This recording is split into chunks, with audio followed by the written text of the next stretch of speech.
घटने के बाद पूजा सिंघल के सीए सुमन कुमार से ईडी पूछताछ कर रही है। रांची में ईडी के जोनल ऑफिस में आपको जानकारी देना चाहेंगे, पूछताछ हो रही है। ईडी के दफ्तर में अभिषेक झा से पूछताछ की जा रही है। तो अभिषेक झा से पूछताछ हो रही है। सुमन कुमार सिंह और अभिषेक झा को आमने सामने रखकर पूछताछ किया जा रहा है।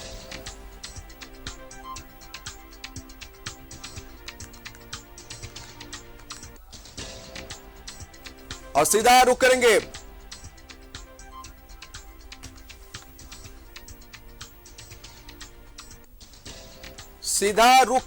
अपने सहयोगी इमरान का, जो हमारे साथ लाइव जुड़े हुए। इमरान, पहले सीए सुमन कुमार को 5 दिनों के रिमांड में लिया गया, 8 से 12 तारीख तक रिमांड में लिया गया, और अब अभिषेक झा से ईडी पूछताछ कर रही है। और बड़ी बात तो यह कि आमने सामने बिठाकर पूछताछ की जा रही है। अभिषेक झा से ईडी पूछताछ कर रही है। इमरान,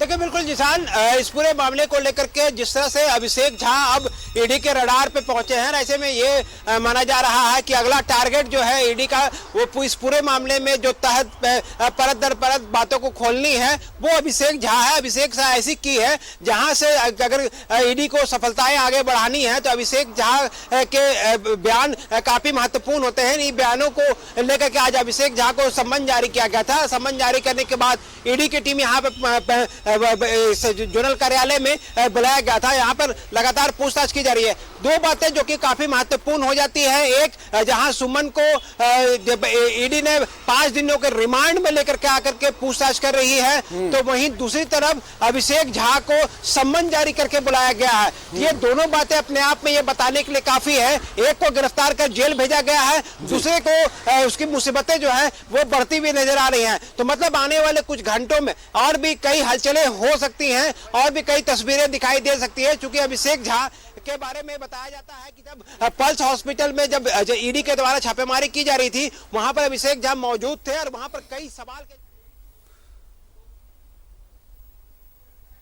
तो भी वहां पे जवाब जानकारियां जो हैं वो उपलब्ध नहीं हो पाई थी। तो सभी दस्तावेजों को, चाहे वो हार्ड डिस्क हो, पेन ड्राइव हो, फाइल्स हो, अन्य कई चीजें हो, आपको थोड़ी देर के लिए रोकना चाहेंगे इमरान, हम वापस से आपको रुक करेंगे और तमाम जानकारी लेंगे। लेकिन इस समय एक बड़ी खबर से अपने दर्शकों को रूबरू कराना चाहेंगे कि एक डायरी जो है वो कई हाई प्रोफाइल राज खोलने वाला है। जी हाँ, पूजा सिंघल के ठिकानों पर ईडी की छापेमारी के दौरान ये एक अहम डायरी ईडी के हाथ लगी है। डायरी में कई बड़े अधिकारी, नेता, मंत्री, विधायकों, पत्रकारों के नाम, फोन नंबर दर्ज है। इस डायरी के आधार पर ईडी उन लोगों से भी पूछताछ कर सकती है। डायरी में इसके साथ साथ आपको जानकारी दे दे, ये कितना महत्वपूर्ण डायरी है जो ईडी के हाथ लगी है। इस डायरी में रुपयों पैसों के लेन देन का भी जिक्र किया गया है। निवेश के बारे में जानकारी अंकित है। फिलहाल ईडी की ओर से इसकी आधिकारिक पुष्टि नहीं की गई। हम ये सूत्रों के हवाले से अपने दर्शकों को खबर बता रहे हैं।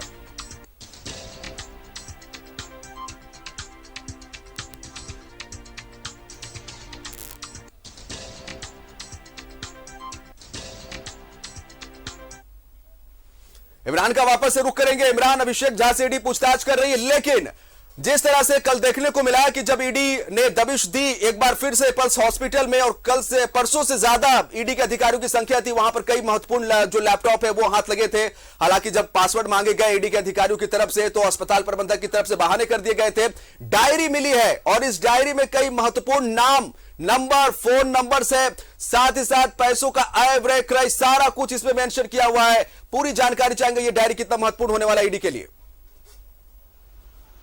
देखिए, अब जिस तरह से इस पूरे मामले को लेकर के जो दस्तावेज ईडी को हाथ लगे हैं, पहले पल्स हॉस्पिटल में जब छापेमारी की गई तो इलेक्ट्रॉनिक दस्तावेज जब बरामद किए गए थे, उसके बाद कई पूछताछ की जा रही थी। उसी दौरान जो सुमन कुमार और अभिषेक झा के ठिकानों से कई डायरियां मिली हैं। एक डायरी की यहाँ बात नहीं हो रही है, कई डायरियां मिली हैं जिसमें कई लोगों के नाम सामने आए हैं और इस नाम के जरिए उसमें कई तरह की चीजें जो है, चाहे वो पैसे से ट्रांजेक्शन से जुड़ी मामले हो या फिर सेल कंपनियों से जुड़े मामले हो या फिर जो संपत्ति अर्जित करने की बात होती है, चाहे जमीन से का लेखा जोखा हो, तमाम चीजें जो है वो डायरी में मौजूद होने की बातें सामने आ रही है। जो सूत्र बता रहे हैं कि डायरी जो है वो काफी महत्वपूर्ण इसलिए भी हो जाता है क्योंकि जब भी इस तरह की छापेमारी होती है या जब भी ब्लैक मनी को व्हाइट करने की कोशिश में लोग रहते हैं और सेल कंपनियां बना करके या दूसरे तरीके से पैसे अर्जित करते हैं, तो वो कभी भी डिजिटल चीजों पर अपनी जो लेखा जोखा है उसे इंटर नहीं करते हैं। हमेशा डायरी और सॉफ्ट पेपर्स में इसका इस्तेमाल किया जाता है। तो इस डायरी के जरिए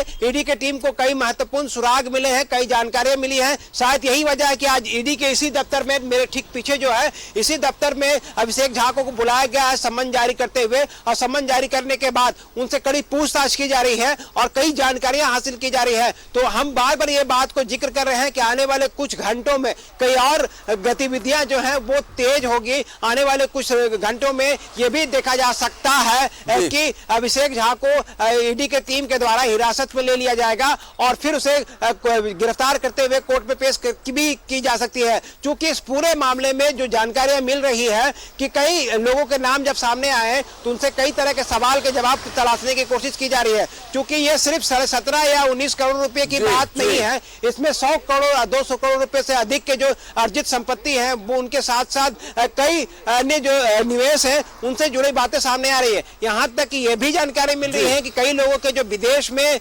निवेश किए गए हैं वो तमाम चीजों भी यहाँ पे खुल करके सामने बातें आने लगी है। तो कुछ कहीं ना कहीं सारी चीजों को देख करके अब लगता है कि आने वाले दिनों में जहां एक और पूजा सिंघल की मुसीबतें ज्यादा जहां लगातार बढ़ रही हैं, वहीं अभिषेक झा को सम्मन जारी करते हुए ईडी की टीम ने अपने पास बुला लिया, रिमांड पर लेकर के सीए सुमन कुमार से पूछताछ की जा रही है। तो इस सारी चीजें को अगर कंपाइल करेंगे तो इतना साफ नजर आता है कि ईडी ने जो अपने ऑपरेशन को चलाया था उसमें ईडी लगभग सक्सेस हो रही है और तमाम जो परत दर परत बातें हैं, भ्रष्टाचार से जुड़ी बातें हैं, चाहे वो सेल कंपनियों से जुड़ी बातें हैं, निवेश से जुड़ी बातें हैं या फिर करोड़ों के जमीन के लेखे जोखे से जुड़ी बातें हैं, वो तमाम चीजें जो हैं वो अब खुलने लगे हैं धीरे धीरे। तो उम्मीद है कि आने वाले दिनों में कुछ और लोगों की भी गिरफ्तारियां हो सकती है, जिनके लिए लगातार ईडी प्रयास कर रही है ताकि सबूत के साथ, साक्ष्य के साथ कोर्ट में पेश किया जाएगा और फिर उसे न्यायिक हिरासत में भेज दी जाएगी। आप बने रहिए हमारे साथ इमरान। हम अपने सहयोगी राजेश का रुख करेंगे, बीजेपी प्रदेश कार्यालय से हमारे साथ बने हुए हैं। राजेश, सड़कों पर देख रहे हैं कि जेएमएम के कार्यकर्ता, जेएमएम के नेता निकले हुए हैं बीजेपी प्रदेश कार्यालय के घेराव के लिए, और आपने बात अभी किया था थोड़ी देर पहले, बीजेपी के नेता ने कहा, आपने उनका पक्ष जानना चाहा, उन्होंने कहा कि लोकतंत्र सभी को विरोध प्रदर्शन करने का हक है। इस समय की स्थिति वहां पर क्या दिख रही है? देखिए, मामला सब शांत पड़ गया है और शांतिपूर्ण तरीके से झारखंड मुक्ति मोर्चा के नेता और कार्यकर्ताओं ने प्रदर्शन किया। लोकतंत्र में विरोध प्रदर्शन का अधिकार है। बीजेपी के नेता और कार्यकर्ता भी बड़े ही धैर्य से उनके प्रदर्शन को देखते रहे। प्रदेश कार्यालय में अध्यक्ष, महामंत्री सभी लोग बैठे हुए थे, लेकिन कुछ एक पार्टी कार्यकर्ता वगैरह सामने आके देख रहे थे, लेकिन कोई रिएक्शन नहीं था। वो मानते थे कि इनका अधिकार है, ये कर सकते हैं। लेकिन झारखंड मुक्ति मोर्चा ने यहाँ पर इस तरफ से आकर पूरा ये राउंड मारकर उनके सैकड़ों जो नेता कार्यकर्ता थे वो प्रदर्शन करे और केंद्र सरकार विरोधी नारे लगाए। बावजूद इसके शांति बनी रही। पुलिस बल के काफी इंतजाम किए गए थे। मैं अपने कैमरामैन से अभय से कहूंगा कि अभी भी देखिए पुलिस वाले लोग, हमें महिला पुलिस बल के लोग हैं, ये बैरिकेडिंग कर दी गई थी बीजेपी कार्यालय की। अभी भी ये संख्या है, जबकि जिस समय ये कार्यक्रम हो रहा था, या नहीं घेराव का कार्यक्रम हो रहा था, काफी संख्या में पुलिस बल तैनात थे और पेट्रोलिंग पार्टी थे, डीएसपी थे, ये सभी लोग। और हरमू चौक से ही वो जो जुलूस निकल रहा था, यहाँ पर मैदान से, हरमू मैदान से निकला था और काफी बड़ी संख्या में लोग हरमू बाईपास रोड पर बीजेपी प्रदेश कार्यालय के समक्ष पहुंचे और नारेबाजी की और शांतिपूर्ण तरीके से हो गया। जैसे उन्होंने भी इस मर्यादा का पालन किया कि हम अपनी बात कहेंगे, अपना विरोध जताएंगे। इधर बीजेपी के नेता और कार्यकर्ताओं ने भी बड़े शांतिपूर्ण तरीके से उन्हें प्रदर्शन करने दिया, कोई रिएक्शन नहीं दिया। उनका कहना था कि लोकतंत्र है, अधिकार है इन्हें विरोध प्रदर्शन करने का।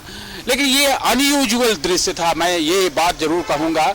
मैंने ऐसा देखा है, इक्का दुक्का ऐसे कार्यक्रम हुए हैं विरोध प्रदर्शन के, लेकिन इस तरह की चीज़ें कम देखने को मिलती है। हाँ, दूसरे प्रदेशों में देखने को मिल सकता है, जैसे दिल्ली वगैरह में प्रदर्शन होते रहे हैं, कर्नाटक में होते रहे, लेकिन रांची के संदर्भ में देखें तो किसी एक राजनीतिक दल के खिलाफ प्रदर्शन का ये रेयर केस देखा जाएगा। और पार्टी के नेता और कार्यकर्ता यानी बीजेपी के पार्टी के नेता और कार्यकर्ता प्रदेश कार्यालय में अभी भी प्रमुख लोग प्रदेश अध्यक्ष बैठे हुए हैं, उन लोगों ने अभी तक कोई रिएक्शन नहीं दिया है। और जो विरोध के जो स्वर थे यानी नारेबाजी हो रही थी वो साफ तौर पे ये थे कि केंद्र सरकार को निशाने पर लेकर ये लोग नारेबाजी कर रहे थे। केंद्र की मोदी सरकार पे ये आरोप लगाया जा रहा था कि झारखंड की सरकार को वो अस्थिर करना चाहते हैं और उनकी नहीं चलेगी। झारखंड की जनता ने मुख्यमंत्री हेमंत सोरेन को पसंद किया है, उन्हें गद्दी पर बैठाया है और उनकी कोई साजिश नहीं चलेगी। लब्बो लुबाब यही था विरोध प्रदर्शन का कि जो केंद्र सरकार कर रही है, चाहे वो निर्वाचन आयोग के माध्यम से जो नोटिस सर्व किया गया है मुख्यमंत्री उनके भाई को, उसे भी ये माना जा रहा है कि बीजेपी के इशारे पे किया जा रहा है, जैसा कि इनके नारों से पता चल रहा था। इसके अलावे जो ईडी की कार्रवाई हुई है उसमें भी ये लोग कहीं न कहीं देख रहे हैं कि बीजेपी के इशारे पर केंद्रीय एजेंसी ने ये कार्रवाई की, जबकि ऐसा नहीं होता कि केंद्रीय एजेंसी ईडी ने जो कार्रवाई की है, आप देखिए इसे सफल कार्रवाई मानी जाएगी क्योंकि इतनी बड़ी राशि बरामद की गई है। यह अलग बात है कि चार्टर अकाउंटेंट के आवास से बरामद की गई है, लेकिन इतनी बड़ी राशि कैसे बरामद हो सकती है, क्यों वो उसने रखा था, इसकी तफ्तीश ईडी के द्वारा की जा रही है। अभी आप देखें कि पल्स हॉस्पिटल के जो एमडी हैं उनसे भी पूछताछ चल रही है और सीए जो है उनको रिमांड पर ईडी ने ले रखा है। ईडी तो पूछताछ कर रही है और मामले का खुलासा भी होगा। राजेश, 5 दिनों के रिमांड में सीए सुमन कुमार को रखा गया, अभिषेक झा से भी पूछताछ की जा रही है। लेकिन चूंकि आप बीजेपी प्रदेश कार्यालय के सामने है, राजनीतिक सवाल कुछ आपसे पूछ लिए जाए, जैसे पैसों की बरामदगी हुई और इस पूरे मामले का खुलासा हुआ, करोड़ों रुपए मिले, पूजा सिंघल का नाम सामने आया, तो जब राजनीतिक पार्टियों की हम बात करेंगे, सत्ता पक्ष विपक्ष प्रेस कॉन्फ्रेंस करके एक दूसरे पर कहीं ना कहीं आरोप भी लगाए गए, लेकिन अब देखने को मिल रहा है कि वो जो आरोप है वो सड़कों पर निकल कर आ गया और सड़कों पर जेएमएम ने प्रदर्शन किया है। इसे लेकर, इस पूरे मामले को लेकर आने वाले दिन में क्या उम्मीद की जाए कि यह मामला और राजनीतिक सियासी पारा चढ़ाएगा? राजेश, देखिए कि जिस प्रकार से ईडी की कार्रवाई हुई है और उसको एक राजनीतिक चश्मे से देखा जा रहा है, यह मान के चला जा रहा है, क्योंकि यहाँ पर देखिए गठबंधन की सरकार है, नॉन बीजेपी गवर्नमेंट है, यहाँ पर जेएमएम के नेतृत्व वाली सरकार है जिसमें कांग्रेस साझेदार है, राजद है, तो एक विपरीत राजनीतिक अलाइनमेंट की सरकार है। तो ऐसे में राजनीतिक आरोप प्रत्यारोप लग रहे हैं और जो ईडी की कार्रवाई हो रही, परोक्ष रूप से लोगों का यही कहना है कि कहीं न कहीं सरकार को घेरने की एक साजिश है। लेकिन ये ऐसा नहीं समझना चाहिए। कोई भी राजनीतिक विश्लेषक मानते हैं कि जिस प्रकार से रिएक्शंस आ रहे हैं, बीजेपी की ओर से भी रिएक्शंस आ रहे हैं, जेएमएम की ओर से भी रिएक्शंस, कांग्रेस की ओर से रिएक्शंस आ रहे हैं, ये अच्छी बात नहीं है। अब जो कार्रवाई हो रही है, इसके ईडी की इस कार्रवाई को सफलता के रूप में देखा जा रहा है और केंद्रीय एजेंसियों को धन्यवाद भी दिया जा रहा है। वहीं आप देखें कि झारखंड मुक्ति मोर्चा के जो केंद्रीय महासचिव है सुप्रियो भट्टाचार्य ने भी कहा था जिस दिन ईडी की छापेमारी हो रही थी कि जेएमएम जो है वह भ्रष्टाचार के खिलाफ है और इस तरह की कार्रवाई होनी चाहिए थी। मैं उस मुख्यमंत्री के बयान को कोट नहीं करना चाहूंगा कि उसका उन्होंने क्या कहा, लेकिन बीजेपी ने हमेशा से कहा है कि केंद्रीय एजेंसियां जो काम कर रही है वो बहुत अच्छा कर रही है और केंद्र सरकार की जीरो टॉलरेंस, करप्शन के मामले में जीरो टॉलरेंस की नीति है, उसका ये रिफ्लेक्शन है। और केंद्रीय एजेंसियां अगर ऐसे भ्रष्ट अधिकारी के इतनी बड़ी संख्या में, इतनी बड़ी मात्रा में राशि बरामद होती है तो ये कहीं न कहीं झारखंड की सरकार के संरक्षण में कथित रूप से सब कुछ हो रहा है। तो इसकी आंच सत्ता तक जरूर पहुंच रही है और बीजेपी लगातार हमलावर है। उधर आप देखें कि झारखंड मुक्ति मोर्चा और कांग्रेस सरकार के बचाव में खड़ी है और ये होना भी चाहिए। देखिए राजनीतिक एफिलिएशन अलग है और लेकिन सच जो सच है वो सच है। राजनीति होनी चाहिए, पॉलिटिक्स होनी चाहिए, लेकिन जो गलत है उस गलत के खिलाफ हर किसी को खड़ा रहना चाहिए, उस गलत के खिलाफ आवाज उठानी ही चाहिए। आप बने रहिए हमारे साथ। राजेश, इमरान का रुख करेंगे। इमरान, 5 दिनों का रिमांड सीए सुमन कुमार को लिया गया, अभिषेक झा से पूछताछ की जा रही है और उम्मीद है कि अभिषेक झा को भी ईडी अपने रिमांड में ले लेगा।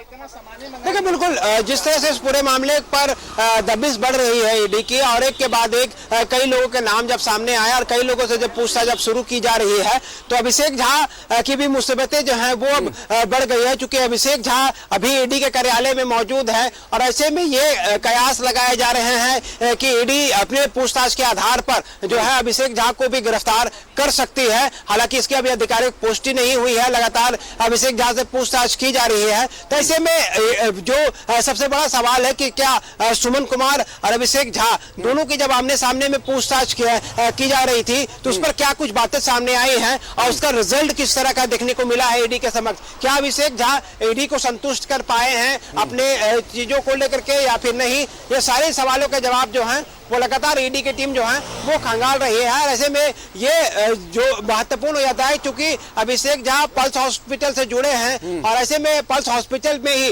घंटों जो है जो छापेमारी की गई थी, इस छापेमारी के दौरान कई महत्वपूर्ण दस्तावेज बरामद किए गए थे जिसान। तो अब जब पूछताछ की जा रही है तो इसी को लेकर के कयास ज्यादा तेज हो गई है कि अभिषेक झा को जब सम्मन जारी करते हुए यहाँ पे जब बुलाया गया है तो क्या यहाँ से ईडी की टीम उसे वापस घर जाने देती है या फिर उसे न्यायिक हिरासत में भेजने के लिए जो प्रक्रिया है उसे शुरू की जाएगी? ये सारी चीजें जो है वो कल से अगर मिलान करें हम सीए सुमन कुमार की, तो कहीं ना कहीं सुमन कुमार के घर पे जब ईडी ने छापेमारी की थी तो याद होगा कि डे 1 में जब पैसे बरामद होने के बावजूद पूरी रात सीए सुमन कुमार को उसके घर पर ही छोड़ दिया गया, उसके घर पर ही रहने दिया गया, जबकि उसके भाई को अपने साथ ईडी की टीम अपने साथ लेके चली गई थी। वापस अहले सुबह तकरीबन 4:30-5 बजे उनके भाई को वापस ला करके उसके घर पर छोड़ती है और ईडी की टीम जो है न्यायिक हिरासत में लेते हुए जो सीए सुमन कुमार है उसे अपने साथ जो है हिरासत में लेते हुए अपने साथ लेकर के ईडी दफ्तर पहुंच जाती है। ठीक दूसरे दिन शाम 5 बजते उसे न्यायिक हिरासत में भेजने की प्रक्रिया जो है शुरू की जा देती है और उसे हिरासत में ले लिया जाता है। देर शाम तक गिरफ्तार करते हुए उसे कोर्ट में पेश करने से पहले रांची के सदर हॉस्पिटल ले जाया जाता है जहां मेडिकल जांच कराई जाती है। उसके बाद रांची के सिविल कोर्ट स्थित ईडी के स्पेशल जज जो है प्रभात कुमार शर्मा उनके कोर्ट में पेश की जाती है, उनके आवासीय परिसर में पेश की जाती है और वहां पर से न्यायिक हिरासत में सुमन कुमार को भेजा जाता है 1 दिन की बाद। और उसके बाद फौरन ईडी चाहती है कि इनको 10 दिनों की रिमांड में ली जाए, लेकिन अदालत ने उनको 5 दिनों की रिमांड अवधि को स्वीकृत किया और 5 दिनों के लिए रिमांड पर दिया है। और आज 5 दिनों के लिए जब ईडी की टीम जब ईडी के कार्यालय में पहुंची तो यहाँ पर अब उनसे आज से पूछताछ की गई है, जो कि 12 तारीख के देर शाम तक ये पूछताछ की जाएगी और पूछताछ के क्रम में कई सवाल और कई जवाब निकलेंगे। ऐसे में जो घटनाक्रम पहले सुमन कुमार के साथ घट रही थी, अब ठीक वही उसी तरह की घटनाक्रम जो है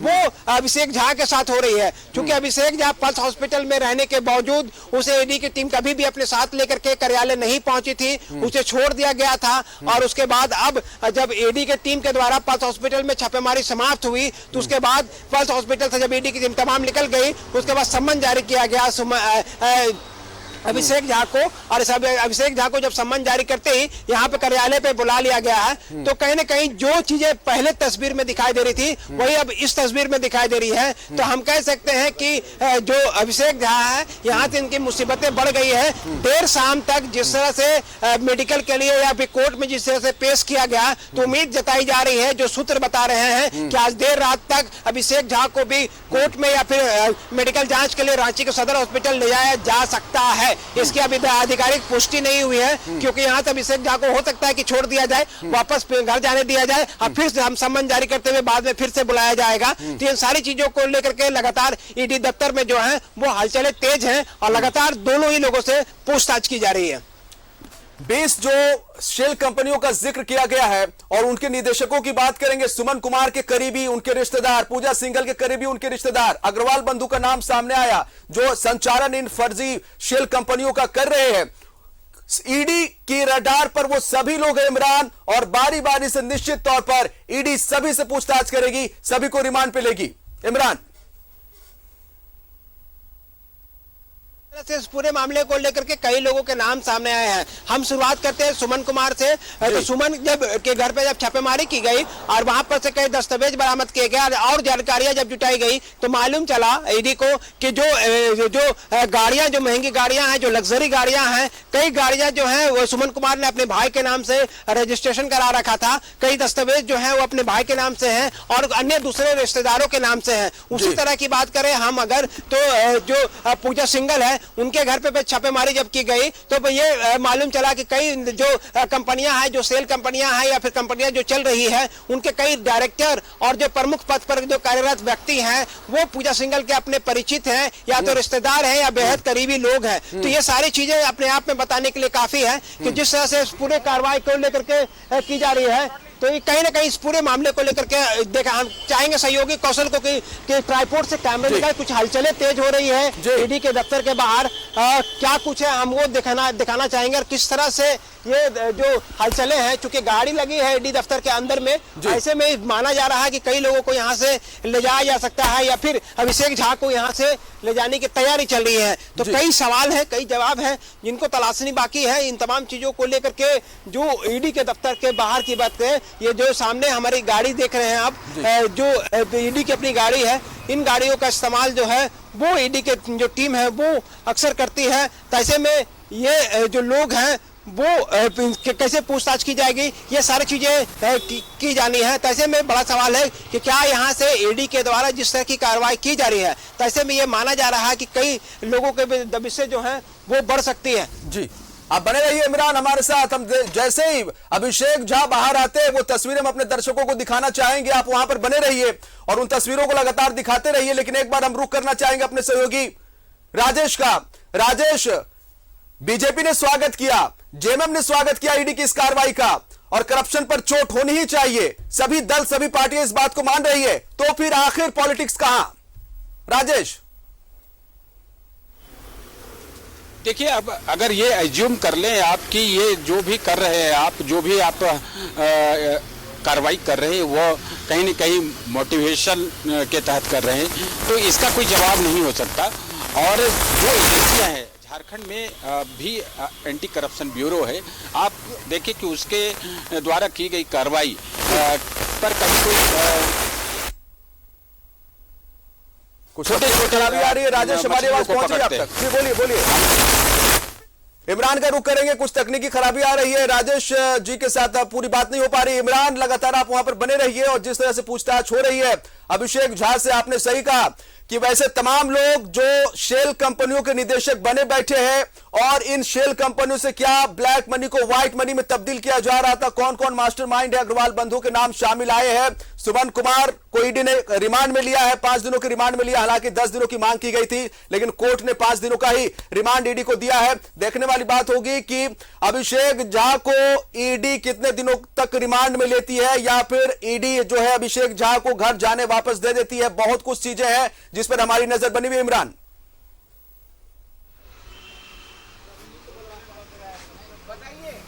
सही बोले लेकिन कमरान भाई, इमरान हमारी आवाज पहुंच रही है आप तक? ईडी के जोनल ऑफिस की तस्वीर अपने दर्शकों को हम दिखा रहे हैं जहां पर पूछताछ के लिए अब सुमन कुमार के बाद अभिषेक झा को लाया गया है। वही अभिषेक झा जो संचालक है पल्स हॉस्पिटल के, वही अभिषेक झा जो पूजा सिंघल के हस्बैंड है। राजेश के पास फिर से रुक करेंगे, हमारी आवाज पहुंच रही है राजेश? बिल्कुल, आपकी आवाज पहुंच रही है, आप सवाल करें। सवाल वही है हमारा, स्वागत ने सभी पार्टियां की, सभी दलों ने स्वागत किया, भ्रष्टाचार के खिलाफ वार होना ही चाहिए। बीजेपी की बात करें, जेएमएम की बात करें, लेकिन फिर पॉलिटिक्स कहां? पॉलिटिक्स कहां दिख रहा है? देखिए, जो जिनके भी बयान आए हैं इस संदर्भ में, बीजेपी चूंकि विपक्ष में है और केंद्र में उसकी सरकार है और केंद्रीय एजेंसियों के द्वारा यहाँ पर भ्रष्टाचार के मामले में छापेमारी की गई है, तो बहुत ही स्वाभाविक है कि बीजेपी की प्रतिक्रिया इसके पक्ष में होगी। और सामान्य रूप से किसी भी व्यक्ति की ओर से अगर ये प्रतिक्रिया पूछी जाए कि आप ऐसे ऐसे मामले आए हैं, किसी के घर से करोड़ों रुपए मिले हैं, पैसे मिले हैं, तो उसकी प्रतिक्रिया यही होगी कि ये भ्रष्टाचार का मामला है और इस पर कार्रवाई होनी ही चाहिए। तो जेएमएम कैसे पीछे रह सकता था। जेएमएम के केंद्रीय महासचिव ने भी इसकी तारीफ की और उन्होंने कहा कि जेएमएम भ्रष्टाचार के खिलाफ है और कार्रवाई होनी चाहिए। कांग्रेस ने भी कहा कि भ्रष्टाचार के खिलाफ कांग्रेस है, लेकिन राजनीति कहाँ आ रही है? आपका सवाल ये है कि राजनीति ये आ रही कि इसके पीछे जो वेस्टेड इंटरेस्ट है, इसका जो इवैल्यूएशन किया जा रहा है वो अपने अपने तरीके से किया जा रहा है, अपनी राजनीतिक प्राथमिकताओं के दृष्टि से देखा जा रहा है कि नहीं, केंद्र सरकार के द्वारा ये काम किया गया है, एक आईएएस अधिकारी के खिलाफ ये रेड हुई है और उनसे एसोसिएटेड लोगों के यहाँ से पैसे मिले हैं और वो खनन विभाग में है, खनन विभाग मुख्यमंत्री के पास है और मुख्यमंत्री जेएमएम के हैं, जेएमएम की सरकार है। तो इस तरीके से तार जोड़ के देखा जा रहा है और ऐसा माना जा रहा है कि सारी चीजें जेएमएम के तक पहुंच रही है, सरकार के तक पहुंच रही है। जो भी कार्रवाई हो रही है वो सरकार जी नहीं है। किसी भी एक लेमैन से भी आप पूछ सकते हैं कि अगर कोई भ्रष्टाचारी के पास से इतने पैसे डॉक्यूमेंट्स मिले या ऐसे अनकाउंटेड अमाउंट मिले। कुछ तकनीकी खराबी आ रही राजेश, हम थोड़ी देर के लिए आपको रोकेंगे, इमरान का रुख करेंगे जो जोनल ऑफिस ईडी के कार्यालय के बाहर इस समय खड़े हैं। क्या हलचल देखने को मिल रहा है वहां पर इमरान?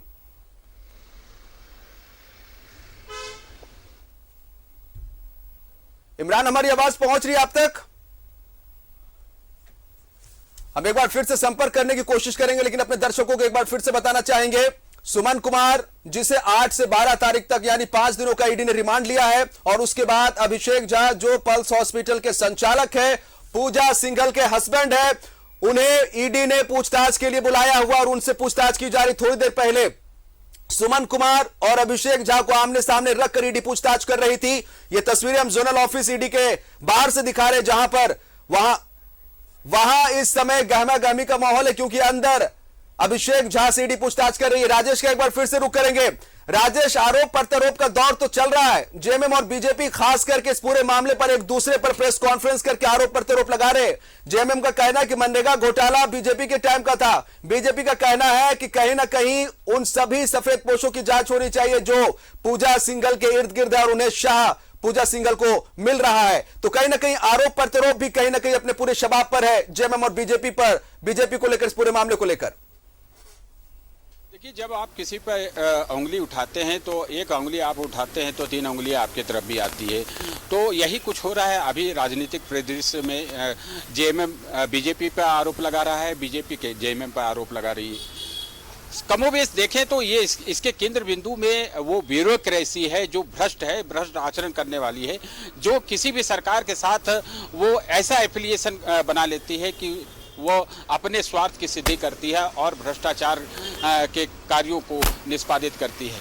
ऐसे अधिकारी किसी भी सत्ता के नहीं होते, किसी भी दल के सरकार के नहीं होते।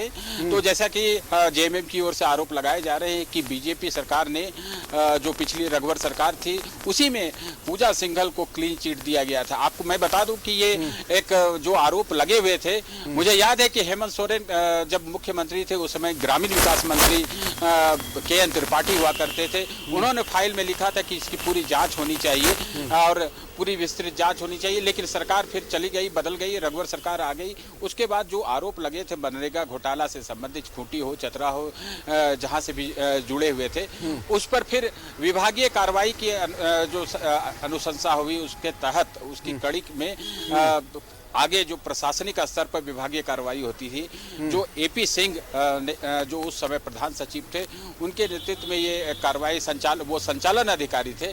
लेकिन उस कमेटी ने इन्हें क्लीन चिट दे दिया और ये कहा गया कि इनका इन्वॉल्वमेंट सीधे तौर पर नहीं है। वहीं पर एक जो जूनियर इंजीनियर थे राम विनोद सिन्हा को ही बलि का बकरा बनाकर उन पर कार्रवाई कर दी गई।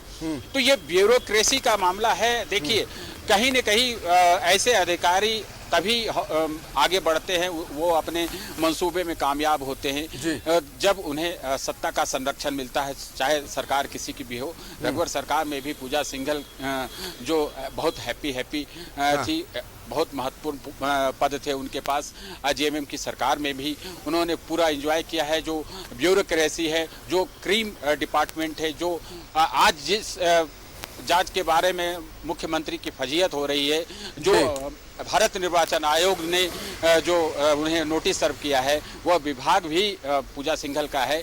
ऐसा देखिए कि सचिव स्तर के ऐसे अधिकारी का काम होता है, वो सचिव ही सरकार माने जाते हैं। देखिए एग्जीक्यूटिव में सचिव को ही सरकार माना जाता है।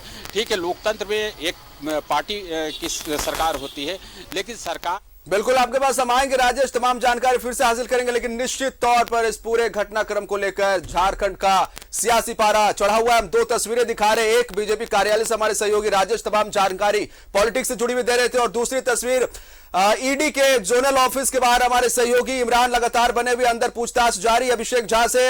जैसे अभिषेक झा निकलते वो तस्वीरें भी हम दिखाएंगे, लेकिन वक्त फिलहाल छोटे से ब्रेक का अपने